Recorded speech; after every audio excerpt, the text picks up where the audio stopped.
Hello, welcome back to my tomato farmers. ఈరోజు date వచ్చేసి 10వ తేదీ 1వ నెల 2026 సంవత్సరం. ఈరోజు స్టాక్ ఇన్ఫర్మేషన్ అయితే 95,000 అయితే వచ్చింది. 95,000 అయితే వచ్చింది 30 మండీలు కలిసి. నిన్నటికి ఈరోజుకి స్టాక్ అనేది తగ్గిందని చెప్పవచ్చు.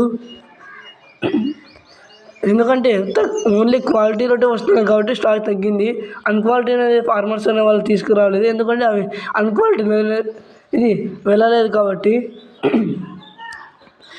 ప్రైస్ గురించి నెక్స్ట్ వీడియోలో అయితే తెలియజేస్తాను. లైక్ అండ్ సబ్స్క్రైబ్ చేసి పెట్టుకుని ప్రైస్ గురించి నెక్స్ట్ వీడియోలో పెడతాను. మీరు లైక్ అండ్ సబ్స్క్రైబ్ చేస్తేనే నెక్స్ట్ వీడియో మీకు అందగలదు.